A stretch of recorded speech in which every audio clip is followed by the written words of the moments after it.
engineering firm made their blueprints. It sucked. Despite agreeing to let me shadow them, the company didn't have anything for me to do, so they stuck me in a back room where I looked at books and schematics. I wasn't one known for skipping class, but eventually I just started going to the library instead, so I didn't feel like I was wasting my time. I got an A+ on that assignment. Hank tells Bobby to make sure he signs up with Strickland Propane immediately so they can head straight to work. Bobby, however, was hoping he'd use this opportunity to get a propane-free experience for once in his life. This isn't about doing something new, Bobby. It's about taking advantage of the great head start you've already got. Yeah.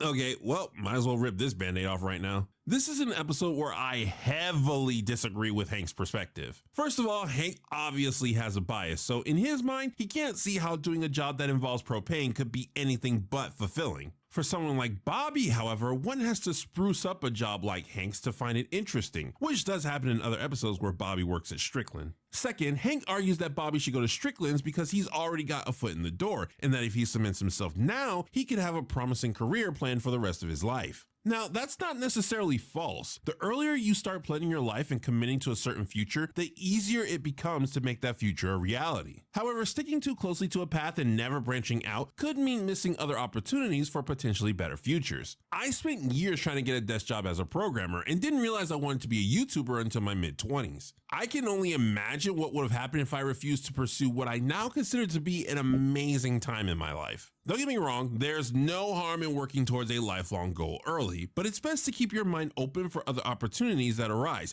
especially if you're young. Bobby is a young man. Don't you think he should be learning to make his own decisions? Wow, the NPC meme before it was a thing. Later at the school, most of the kids are excited about what they might be doing for the rest of the week. Bobby, however, decisions is a young man. Don't you think he should be learning to make his own decisions? Wow, the NPC meme before it was a thing. Later at the school, most of the kids are excited about what they might be doing for the rest of the week. Bobby, however, feels he has nothing to look forward to but disappointment. My dad's leaning on me to spend the week at Strickland, and the first day is just gonna be a safety lecture about open flames and runaway trucks. Huh? I do believe Joseph just foreshadowed about shadowing. The kids enter the gym, and instead of beelining it to Hank like he was told, Bobby gets distracted by all the different options. This gives Joseph time to make his move. Hey, Mr. Hill, I want to do propane. Hank tries to turn down Joseph, saying he's saving the one spot he has for Bobby, but he gets told by Principal Moss that he's not allowed to play favorites. Principal Moss, I'm saving this spot for Bobby, and I don't want him shadowing me. Yo, Hank, that's messed up. You've known Joseph since he was born. His, dad is your best friend. Bobby finally makes his way over to Hank, but is told he was too late. It seems his only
option is working for a company called Earth Cleaners. Never heard of it.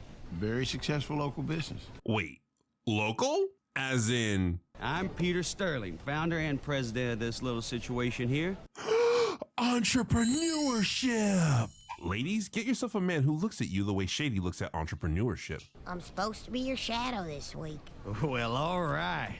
We're going to have some delightful times, mi amigo. Really? Now we're talking. Bobby, you get to see what it's like working for yourself. Your shadow this week. Well, all right. We're gonna have some delightful times, mi amigo. Really? Now we're talking. Bobby, you get to see what it's like working for yourself. And pray tell, Mr. Sterling, what is the nature of your profession? At Earth Cleaners, we only do one thing, but we do it so sweet. We pick up poop. Whose poo are we picking up? 90% dogs, 10% other. So you're saying that you run your own business and it's a business made explicitly to pick up poop, which means it's an entrepreneurship. At Strickland Propane, we see Hank introducing Joseph to the job. Joseph, however, gets easily distracted and doesn't seem to be taking anything seriously. She's pretty hot. Did you guys ever do anything? Hank's married, Joseph. He has been for pretty much all his adult life. Why was it your instinct to think he'd cheat? Oh. You know, Instinct to think he'd cheat. Oh. you know, if you twist that valve far enough, you'll kill us all. Why don't you just stand outside? All right, dudes and dudettes, you ready to overanalyze something? In order for that joke to hit properly, the shot should have lingered on Joseph for just a second or two more. This would have properly emphasized him not caring that he's putting his and everyone else's lives in danger. In context of the joke, Hank stopping him comes in too early. However, it is within Hank's character that he would act this quickly. The scene chose the character over the punchline, which is usually what I advocate for. Bobby sends a message to Hank that he wants to transfer over to Strickland. It would take some time for Hank to open up another slot though, so at least for the day, Bobby is stuck with Earth Cleaners. At first, Bobby is disappointed, but once he gets a taste of the entrepreneurship life, he starts to warm up to it very quickly. Back in the alley, Hank and the boys are discussing their son's working when Bobby and Peter arrive. Hank is ready to start training Bobby for Strickland, but it turns out Bobby has had a change of heart. Dad, I decided I'm sticking with Earth Cleaners. It's the best job ever! What does Earth Cleaners do anyway? Why don't we show 'em, partner? You pick up poop? My boy is gonna spend an entire week picking up dog poop for school credit.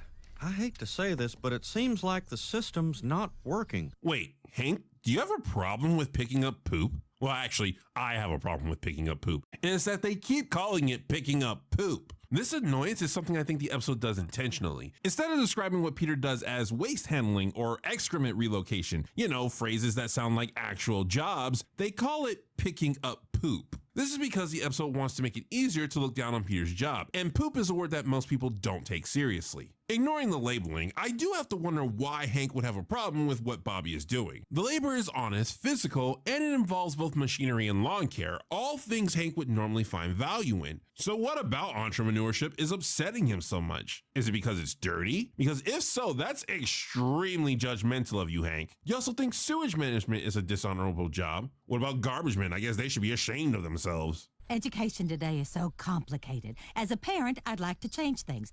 Though as an educator, I'd like people to mind their own business. Huh. Topical. Parents getting involved in education is people minding their own business. It's their kids' education you're talking about. Unless you can prove a parent is negligent and or incompetent, they should always get the final say-so of what happens to their kid. Hank wants to pull Bobby out of the job, but Peggy explains that doing so would just make Bobby want to rebel, and that the best course of action is to be supportive. Well, it feels like this is one of those things where if we support it now, we'll just wind up having to accept it later. Finally, Hank says something I can get behind. Ignoring that I disagree with Hank about the job itself, it is a parent's job to steer their child away from negative influences. Simply hoping the child grows out of whatever they're into can indeed lead to them delving further into it without any barriers. Not saying that doing this isn't a viable option, just not one without potential consequences. Bobby has to learn to make choices now. Do you want to spend the rest of your life making his choices for him? And here comes Peggy with a great counterpoint. While yes, a child is the parent's responsibility, part of that is teaching the child to make their own choices because they won't be a child forever. This is honestly a very complicated situation. I think the best course of action here is for Hank to simply be honest. Because Bobby is old enough to know right from wrong, Hank should let Bobby make this decision, but explain that he doesn't support it and why. Hank should also make it clear that, in the end, he'll always be there to support Bobby himself, even if he doesn't approve of the boy's actions. Ironic that honesty is the best course of action here, considering the direction the episode actually goes. Later, we see Peter continuing to show Bobby the perks of his job. I don't have a boss. I make my own hours. There's no stress, and the business is rock steady. Other than that rock steady part, Peter just described in a nutshell why I simp so hard for entrepreneurship. So many things in life become easier when you're the only person you answer to. While Bobby gets closer to Peter, Joseph gets farther from Hank. No matter what Hank says or does, Joseph continues to get distracted and ignore basic manners. And if you're cooking burgers or stuff, don't drop your cat in there, because it could, like, explode.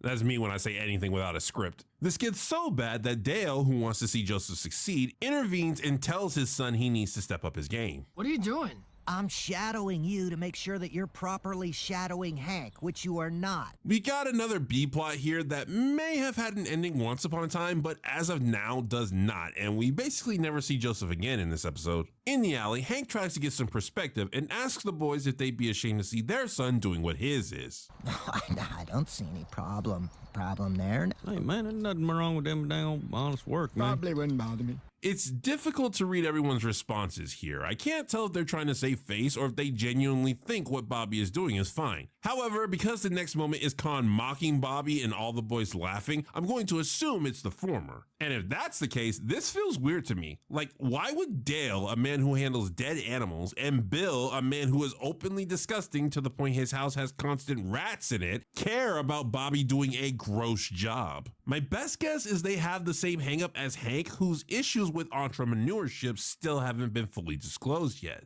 Elsewhere with the Earth Cleaners, Peter and Bobby have a discussion about successful business. Freaking finally! You know what the key to success in business is, Bobby? Doing the tasks that society views as valuable, seizing opportunity, and problem solving. My dad's been saying it my whole life. You find something that people want and you give it to them. I mean, that's included in what I said, so yeah, I agree. But here's the problem. The whole stuff people want market, well, it's all pretty much locked up. There's nothing new to give people. Disagree. New inventions are being made all the time. Shoot, it doesn't even have to be something completely new, just something with a new spin on it. You think I'm the only successful cartoon reviewer here on YouTube? I mean, yes, I'm the only one who matters. Is that so fact? That's different than saying I'm the only one. So my key to business success is this. You find the thing that no one else wants to do, and you do it. Yeah, that works, but that's still giving people a thing they want. The thing you're giving them is a service. People want something that retrieves and disposes of excrement, and as a result, you give your service. Think about it. Any idiot could pick up a piece of poop, but 9 times out of 10, he doesn't. That's brilliant. Bobby, you were given this exact advice by Hank. Previously on Avatar. Here's a great one. Find the job nobody wants, and then do it better.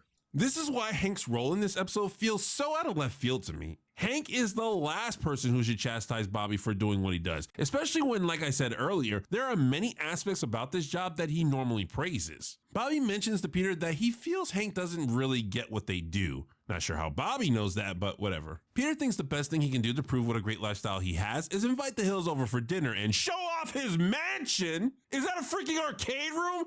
And he's got a hot wife? Bruh, I am sold. There has yet to be a single downside to this lifestyle. I hate to pry, but you couldn't have paid for all this by just, you know. Hank, my clientele is made up of practically every rich person in the Heimlich County area. I've got almost no overhead expenses and no competition. How? How can anyone not be impressed? Hey, did Bobby tell you about our wild afternoon? That does not sound like an appropriate topic for dinner. No, but we support Bobby, so we'd love to hear. Peggy, no! You can be supportive after dinner. It was like nothing I'd ever seen. It was gigantic, too big even for the scoop.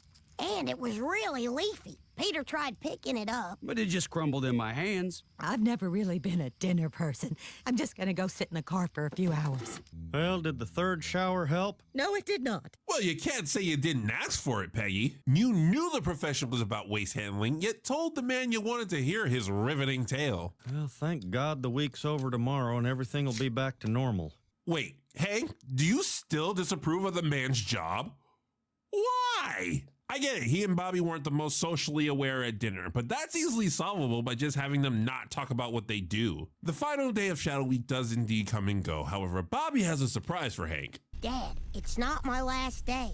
I'm taking Peter's business model and I'm starting my own company. Bobby's new company will specialize in on-the-call vomit cleaning. I mean, that idea could work, Bobby, though if you recall, Peter's business targets the upper class and he works on a schedule that he's the master of. The man set himself up for having the most profitable clientele with no signs of stopping, while being in a stress-free work environment that he had complete control over. Vomiting is not an inevitability like defecating, so you'll be limited to places where vomit occurs regularly, aka not upper class establishments. And even with the contracts you'll be getting, incidents aren't a guarantee. Also, by making your business on call, your schedule is now at the whims of your customers. Again, I'm not saying the idea wouldn't work, but it seems like Bobby missed out on a lot of reasons why Peter's business is treating him so well. With Bobby wanting to clean up behind others full time, Hank now has to openly disapprove of what his son is doing. This job has a future. Bobby, did you wash your hands before dinner? Felt that. Bobby, regardless of anything else, that jumpsuit should have been off before you got to the dinner table. Well, there's more to a career than money, son. There's the matter of respect. See, I do agree with that statement. There are jobs out there that are perfectly legal and earn tons of money that I still would not want my child doing. I mean, despite his potential financial success, how many parents would actually be okay knowing their daughter is an OnlyFans model? I just disagree with Hank that entrepreneurship is one of those jobs. Other than the fact that it's not the great almighty propane, show me just one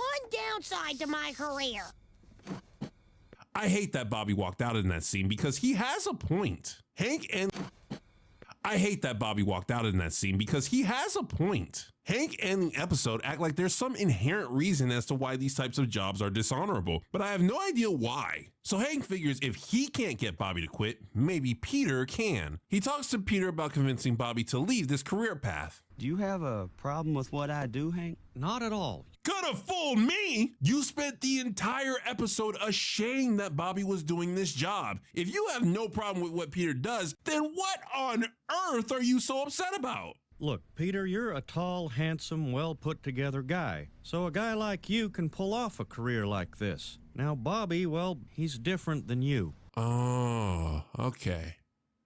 Hank, that's stupid. You think Bobby, the kid who dates Connie, who is way above his punching class, the kid who created the Propaniacs, the kid who got a Japanese girl he punching class, the kid who created the Propaniacs, the kid who got a Japanese girl he just met, and an older girl to make out with him, doesn't have the charisma to pull off a job like this? You know what? Let's say you're right.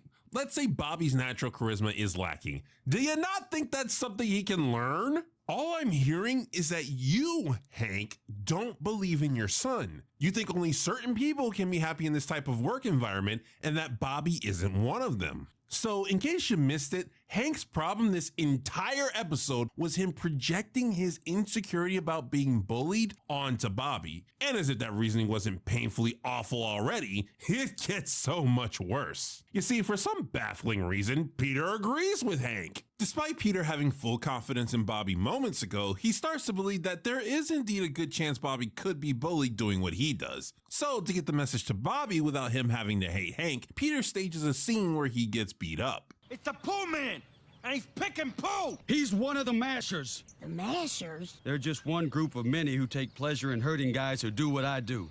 You should know, Bobby, it's not an easy life. I hate this so much. Okay, to be fair, I know what the episode is trying to say. It's trying to say that there is a consequence to the lifestyle Bobby is choosing that he is unaware of. Though Bobby did shadow Peter, Peter is too charismatic to have encountered anyone hating him for what he does. Hank knows about these consequences because he, as an ex-bully, understands how they think. So Peter is simulating that consequence to give Bobby an understanding of what he's getting himself into. From the episode's perspective, Peter is using a ruse to give a truthful warning. And again, there is some truth to this mindset. I love being a YouTuber, but I've seen people who successfully get into the YouTube life, yet because of their personality and or approach, they bring about consequences they didn't expect and wind up being miserable. However, even with that, there is some truth to this mindset. I love being a YouTuber, but I've seen people who successfully get into the YouTube life, yet because of their personality and or approach, they bring about consequences they didn't expect and wind up being miserable. But I've seen people who successfully get into the YouTube life, yet because of their personality and or approach, they bring about consequences they didn't expect and wind up being miserable. However, even with that knowledge, when it comes to what Peter does here, all I see is a big fat lie. The episode is doing the exact same thing it did when Bobby became a fat kid model. It invents a reason for Bobby not to do a job that has nothing but upsides, and then forces that reason to be reality. Only this time is arguably worse because the invented reason doesn't actually happen. Bobby is making a decision based off of a lie. Later, we see Bobby and Hank discussing what happened to Peter. It's kind of unfair, but that's how it is with most ways of making big, easy money. It either gets you jail time or your ass kicked. Hey, what? Could you be any more biased, Hank? Jeez. The episode ends with Bobby giving up on his business, but he immediately comes up with an idea for another one. Only this time, it's one that Hank isn't ashamed of. And that was business is picking up. I both love this episode and absolutely detest it. All the advice Bobby was getting about entrepreneurship from Peter is amazing. Shoot, even the advice that Hank gives to Joseph can be taken to heart. The problem comes in with Hank's clear bias against Peter's profession. It does not make sense to me that Hank wouldn't like what Peter does when the job involves so many aspects that Hank normally praises. Hank's problem with the job exists only because of his own fear of being bullied that he projects onto Bobby, and then the episode has to lie to make that fear a reality. The negatives of this episode hit me personally because I'm constantly trying to convince people to try out entrepreneurship. I know it's not for everyone, and I know not all who try are going to succeed in it, but there are so many benefits to becoming your own boss and choosing your own hours, yet many people simply don't think to try it.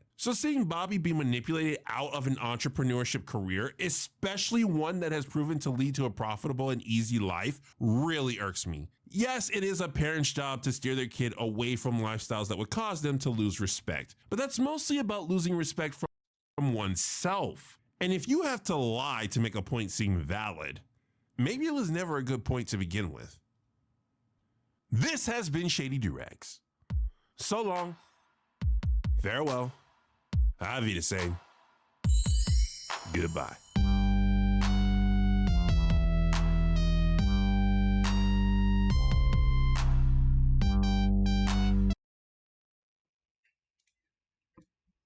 Oh, life's so unfair. Is it too much to ask that when I walk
Ну, я не знаю, я завтра вот еще где-то 900, я думаю, или 2800, что-то типа того.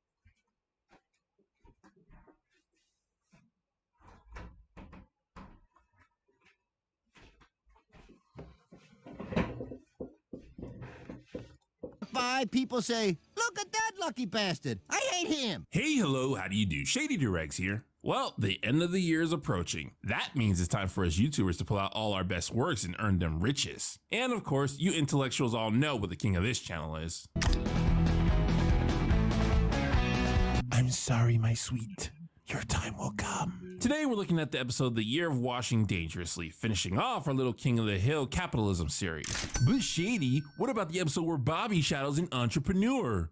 I'm gonna start calling you Angelica because you are never satisfied. So the episode starts with Hank and the boys drinking coffee in the alley, about to start their day. Hank lets the boys know that he's hoping to convince Buck to invest in a new project idea he has. I'm trying to convince him to put a new patio where customers can test drive the grills. Suddenly, Con comes in frustrated at his rotten luck. Stupid lottery. I don't know what I'm doing wrong. I live in a hillbilly neighborhood. I buy ticket in crap pot of town. Con buying lottery tickets. Yeah, I might as well get this out the way. Sometimes in episodes, Con is, well, Con. He's just another character who has his faults, but is still enjoyable. But other times, Con turns his Conness up to an 11, where he's either reckless, evil, or both, and it can feel really weird. This episode is one of those times. I don't want to say he